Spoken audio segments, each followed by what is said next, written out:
1.5 থেকে 2 বছরের মধ্যে 10 থেকে 15 জন যুবক ইয়াং ছেলেরা এখানে হচ্ছে চুল্লু মদ খেয়ে মারা গেছে, এমনই অভিযোগ করছে। এখানে দারু চুল্লু যে বিক্রি হচ্ছে, অনেক কতজন মারা গেছে?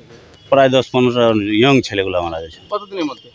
বছর খানিক, 1.5 বছর 2 বছরের ভিতরে মারা গেছে। আচ্ছা, যে 2 বছরের মধ্যে কতজন?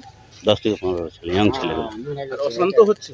অশান্ত তো বিশাল। শুনলাম কালকে তো আগবাড়ি দপ্তরের আধিকারিকরা আসছিল। হ্যাঁ, আসছিল। আটক করেছে নাকি? আটক করে ওনাকে কোর্টে পাঠিয়েছে। হ্যাঁ, তারপরে আজকে বিক্রি হচ্ছিল? তারপরে সকালে দোকান খোলা ছিল, বিক্রি হচ্ছে। হ্যাঁ, তারপরে আমরা হানা দিয়েছি, তখন দোকান বন্ধ হয়। কি চাইছেন? চাইছি বন্ধ হোক। আবগারি দপ্তর গেলেন, কি বললো?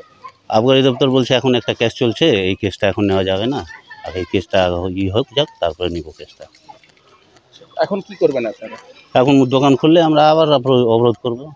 এখানে চুল্লু মদ খেয়ে কি অনেক লোক মারাই গেছে? হ্যাঁ, মারা গেছে। কতজন? 10 থেকে 15 জন। নাম আমি বলতে পারবো না, কিভাবে মরলো সেটা তো মদ খায় মার।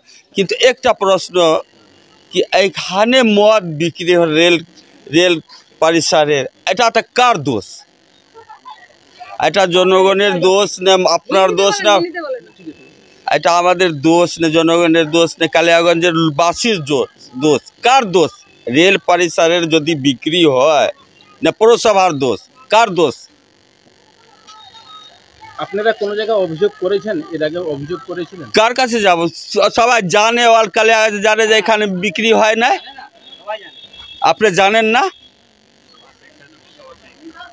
যারা খায় তারা জানবে, আমরা কি করে জানবো? তো তাহলে তো এটাই তো না না, প্রশাসনের কেন দিব?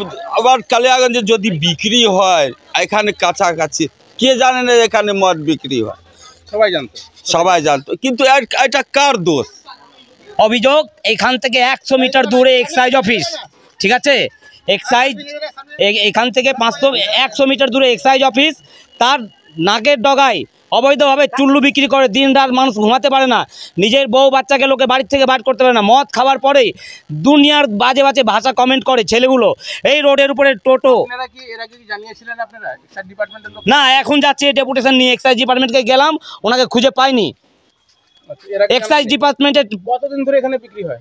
বিগত তো প্রায় 10 বছর ধরে সব এক্সাইজের নাকে কমিশন দিয়ে হয়, কালিয়াগঞ্জ সার্কেল এক্সাইজ ওসিকে।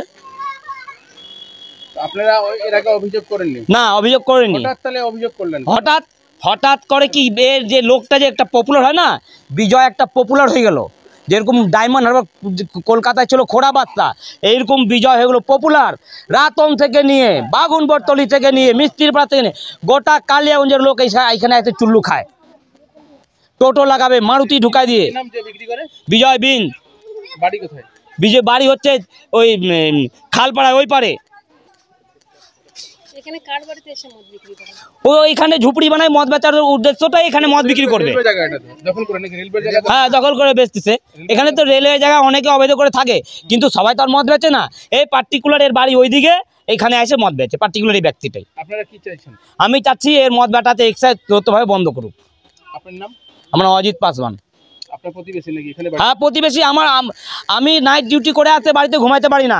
আমার বাড়িতে মদের বোতল খাই ফেলে, আর বললে পরে বলে যা আমাকে বলিস না, এক্সাইজকে বল। আপনার নাম? চুল্লুপুরা বিক্রি হয় নাকি এখানে নাকি? হ্যাঁ, পুরা চুল্লুপাড়া বিক্রি হয়। এখানে তো দারু খায় আমার ছেলে মারা গেল, এই 1 বছর হতে চললো। ভাদ্র মাসের 5 তারিখে মারা গেল। আর কি বলবো? আর কি মারা গেছে? আরে ওই যে আমাদের পাড়াতেই বুড়া পাসমান ছিল, সে মারা গেল। অমরজিৎ পাসমান মারা গেল, আর অনেক ছেলে মারা গেছে। এক বছরের মধ্যে 5-6 জন মারা গেল। আর ওই যে ওই পাড়াতে মারা গেল ছেলেটা, এই যে মদ খায়। আর কি খায় মারা যাবে? মদ না চুল্লু? এই তো চুল্লু আছে, নাম জানি না আমরা। দরকার খুব অসুবিধা হচ্ছে, আমরা আশেপাশে থাকি তো। কি করছেন আজকে আপনারা? আমরা এটা কি বলবো, কি করবো আমরা?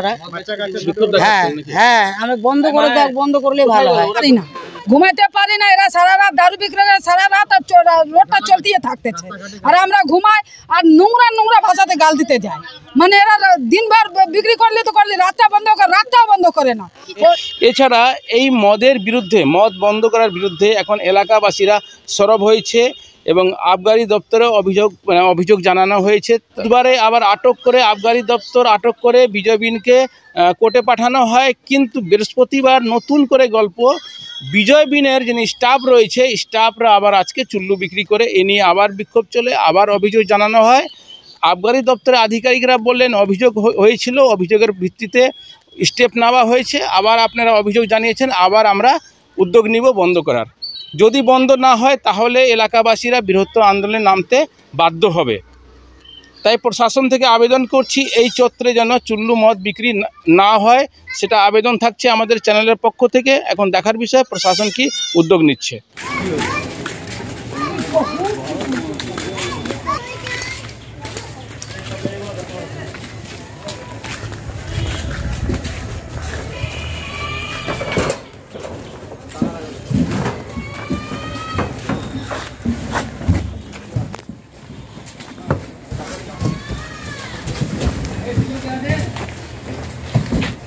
এই